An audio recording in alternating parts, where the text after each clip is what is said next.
اس میں بخل کر کے یہ نہ سمجھیں کہ ہوا خیر لہم،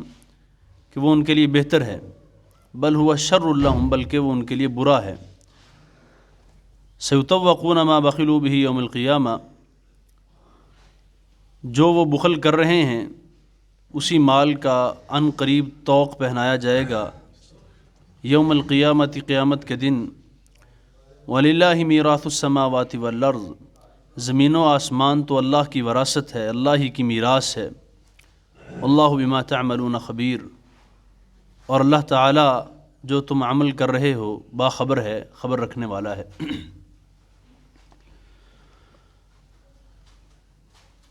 انسان غنی جو ہے وہ مال سے نہیں ہوتا، وہ دل سے ہوتا ہے، اور یہی قرآن مجید کی آیت وَلَا يَحْسَبَنَّ الَّذِينَ يَبْخَلُونَ بِمَا آتَاهُمُ اللَّهُ مِنْ فَضْلِهِ، کہ وہ لوگ جن کو اللہ نے مال دیا ہے، دولت دی ہے، اور وہ اس میں اگر بخل کرتے ہیں، بخیلی کرتے ہیں، تو وہ یہ نہ سمجھیں کہ ہوا خیر لہم کہ ان کا مال کو بچا بچا کے رکھنا بڑی عقل مندی اور دانائی کا، اور اپنے آپ کو بڑا سمجھدار سمجھنا، یہ نہ سمجھیں، بل ہوا شر لہم۔ اللہ فرماتے ہیں وہ یہ سمجھتے ہیں کہ یہ ہمارے لیے بہتر ہے، بلکہ وہ ہوا شر لہم، وہ ان کے لیے برا ہے۔ اب جو مومنین کی صفت ہے والذین اذا انفقوا لم یسرفوا ولم یقتروا وکان بین ذلک قواما، کہ وہ لوگ ہیں کہ جو نہ بخل کرتے ہیں نہ اسراف کرتے ہیں، نہ بخل ہے نہ بخیلی ہے نہ اسراف ہے۔ جہاں پہ خرچ کرنے کی ضرورت ہے وہ دل کھول کے وہاں پہ خرچ کرتے ہیں، ہاں ضرورت ہونی چاہیے، واقعتاً ہی لوگ کہیں کہ یہ ضرورت تھی، یہ ضرورت ہے، اور انسان کا بعض دفعہ اپنا ضمیر بھی کہتا ہے کہ یہاں پہ ضرورت تھی یا یہاں پہ ضرورت نہیں تھی۔ یہ جو شادیوں پہ ہوتا ہے ہمارے ہاں، ایک اس کو میں تو رسم ہی کہوں گا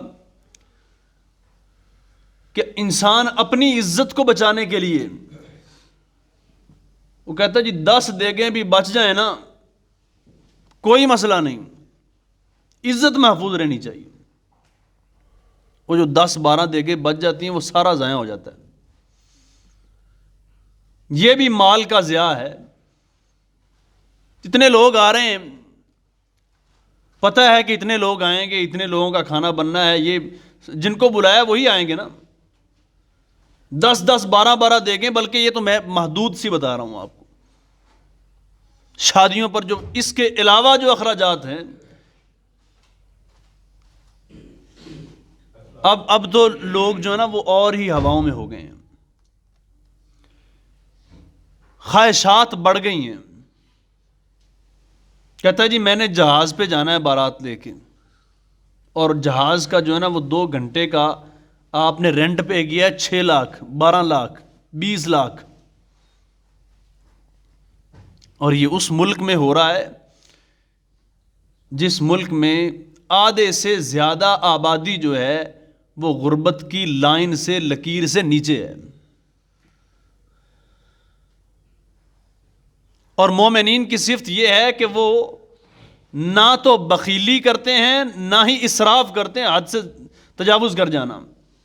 وَكَانَ بَيْنَ ذَلِكَ قَوَامًا، وہ درمیان میں جہاں پہ ضرورت ہے وہ خرچ کرتے ہیں، جہاں نہیں ہے وہ نہیں کرتے۔ اب آئیے سَيُطَوَّقُونَ مَا بَخِلُوا بِهِ يَوْمَ الْقِيَامَةِ،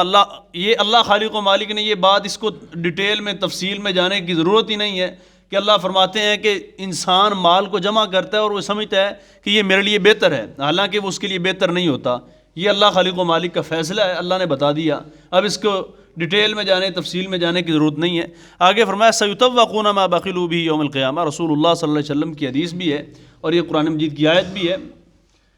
کہ آپ علیہ السلام نے فرمایا کہ انسان ویسے ہی بڑا حریص ہے، کوئی بھی ہو۔ یہ تو اللہ خالق و مالک نے انبیاء کو ملکہ عطا فرمایا، جو نبی اور رسول گزرے ہیں نا، ان کے علاوہ یہ کسی کو ملکہ حاصل نہیں ہوا۔ نبی اور رسول وہ واحد شخصیات تھیں جن کو دنیا کے مال کی لالچ نہیں تھی، باقی سب کو تھی۔ صحابہ اکرام رضوان اللہ علیہم اجمعین نے دل کھول کے خرچ ضرور کیا ہے، اس میں کوئی دو رائے نہیں ہے، لیکن وہ مال کے حصول کے لیے محنت کرتے رہے ہیں، بہت کامیاب تاجر رہے ہیں وہ، انہوں نے اپنی تجارت کے اصول بنائے ہوئے تھے۔ یہ تو آپ علیہ السلام کی حدیث ہے نا کہ انسان جو ہے نا اس کے پاس ایک وادی ہو نا دولت سونے کی تو کہتا ہے ایک اور ہو،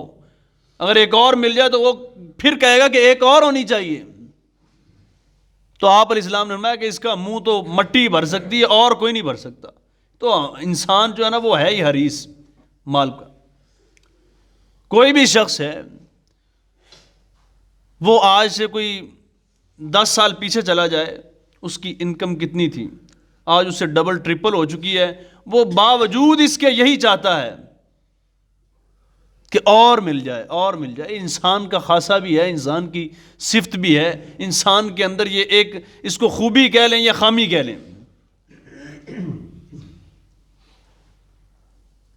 رسول اللہ صلی اللہ علیہ وآلہ وسلم نے فرمایا قیامت کا دن ہوگا،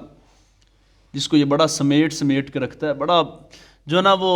خیال رکھتا ہے کہ یہ مال، فرمایا قیامت کا دن ہوگا، وہ مال ایک گنجے سانپ کی شکل اختیار کر لے گا، اور اس کی آنکھوں پہ 2 سیاہ نقطے ہوں گے، اور وہ اس کو لپٹ جائے گا۔ اور ایک حدیث میں تو یہ بھی آتا ہے کہ وہ آگے آگے دوڑے گا، وہ شخص آگے آگے دوڑے گا، اور وہ مال، وہ جو سانپ کی شکل اختیار کر گیا ہے، وہ اس کے پیچھے پیچھے دوڑے گا، اور وہ کہے گا انا مالو کا انا کنزو کا، میں ہی تو تیرا مال ہوں، میں ہی تو تیرا خزانہ ہوں۔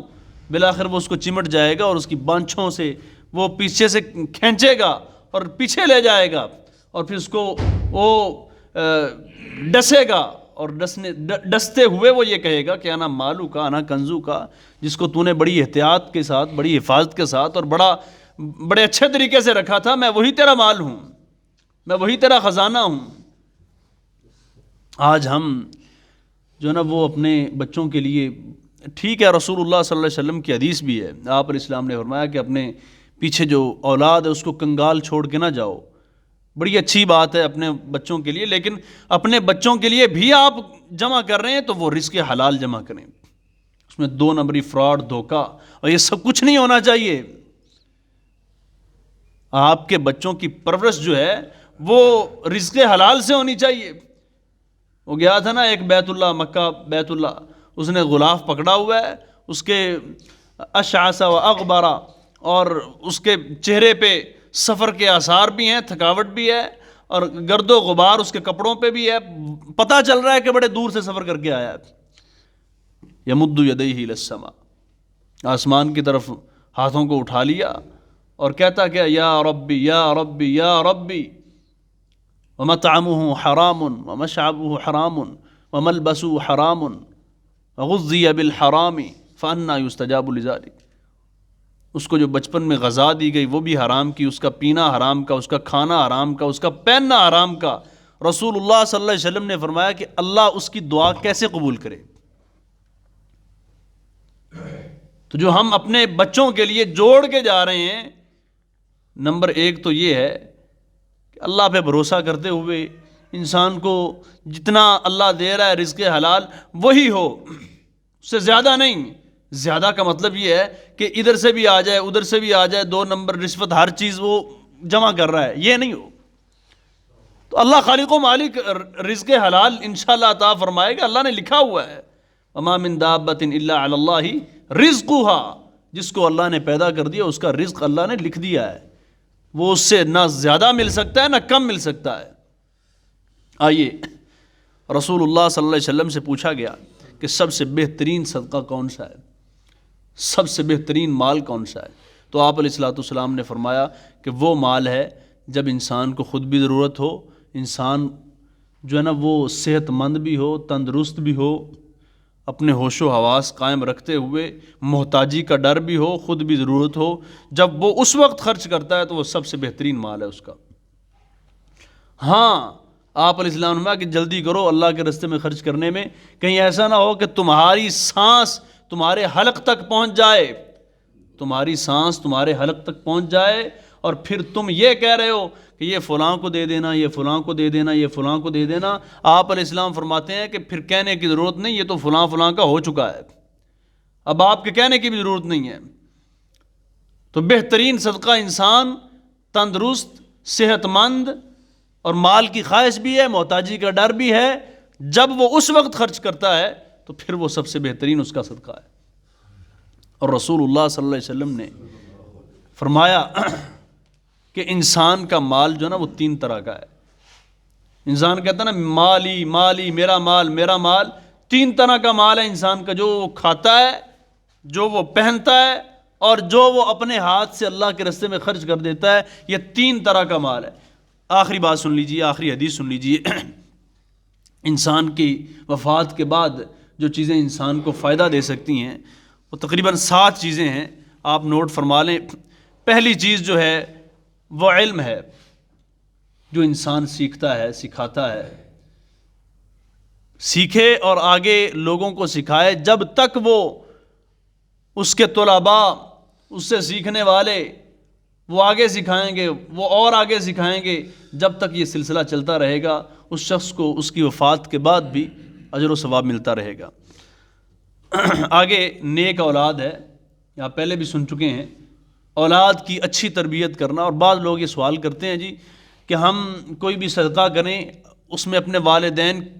کا نام لے لیں یا ان کی طرف منسوب کر دیں، تو یہ ٹھیک نہیں ہے۔ اب ہمارا جو عقیدہ ہے، ہمارا جو مسلک ہے وہ بڑا واضح اور صاف ہے، اس میں نام لینے کی ضرورت نہیں ہے۔ آپ کوئی بھی نیکی کا کام کریں گے، آپ نے کیا تو اپنے لیے، لیکن ڈائریکٹلی آٹومیٹک وہ آپ کا جو اجر و ثواب ہے آپ کے والد کو پہنچ جائے گا، کیونکہ ان کی تربیت اس میں شامل ہے۔ انہوں نے تربیت کی تھی تو آج آپ نیکیہ کام کر رہے ہیں، قرآن مجید کی تلاوت کر رہے ہیں، نماز پڑھ رہے ہیں، ذکر و اذکار کر رہے ہیں، کوئی بھی نیکیہ کام ہے وہ اس میں والدین کی جو تربیت شامل تھی نا، اسی تربیت کی وجہ سے آپ کے کہنے کی، آپ کا ان کا نام لینے کی ضرورت نہیں ہے، خود بخود ہی آپ کے اچھے کام کی جو نیکی ہے، جو اجر و ثواب ہے، والدین کو پہنچ جائے گا۔ مصحف، یہ قرآن مجید جو ہے نا، یہ گھر میں سارے بھائی جو ہے نا یہ رکھا کریں اور اس کو پڑھا بھی کریں، یہ آپ کے لیے اجر و ثواب کا باعث بن جائے گا۔ آپ جو خود پڑھیں گے، آپ کے بعد آپ کے بچے پڑھیں گے۔ یہ مصحف، اس کو عربی میں مصحف کہتے ہیں قرآن مجید کو۔ قرآن مجید تو ویسے بھی قرآن عربی کا ہی لفظ ہے، قرآن خود اللہ خالق و مالک نے فرمایا ہے، تو مصحف قرآن مجید کو کہا جاتا ہے۔ مسجد بنانا، من بنا للہ مسجدا بنى اللہ لہ بیتا فی الجنہ، ہم نے خطبہ جمعہ میں یہ ساری باتیں کرنی تھیں، وقت تھوڑا تھا، تو یہ مسجد بنانا، اور اس کے بعد مسافر خانہ، مسافروں کے لیے کوئی بھی اچھا اہتمام کر جائے انسان، ان کے رہنے کے لیے جگہ، یا کوئی ایسی انسان نصیحت کر جائے کہ میرے مال سے جو میں نے چھوڑا ہے اس میں سے مسافر خانہ بنوا دینا۔ اور پھر اگلی بات نہر کا کھدوانا، یہ اب حدیث کے الفاظ ہیں کہ نہر، اب ہمارے ہاں تو وہ نہیں معاملہ رہا نہر والا، یہ ہو سکتا ہے کہ نلکا وغیرہ یا کوئی پمپ وغیرہ یا کوئی اس طرح کا کوئی ارینج کہ پانی لوگوں کو ملتا رہے، مسافروں کو پانی ملتا رہے۔ اور صدقہ ہے، صدقہ آپ پہلے بھی سن چکے ہیں، تو ٹوٹل یہ 7 چیزیں ہوگی، آپ دوبارہ سن لیں۔ ایک علم ہے، نمبر 2 نیک اولاد، نمبر 3 مصحف، نمبر 4 مسجد، نمبر 5 مسافر خانہ، اور نمبر 6 صدقہ، اور نمبر 7 نہر۔ تو یہ 7 چیزیں ہیں جو انسان کی موت کے بعد، اس دنیا سے چلے جانے کے بعد بھی اس کے لیے صدقہ جاریہ ہوتی ہیں۔ اللہ سے دعا ہے اللہ تعالی ہم سب کو دین حق کی سمجھ عطا فرمائے۔ وما علیہ الا البلاغ۔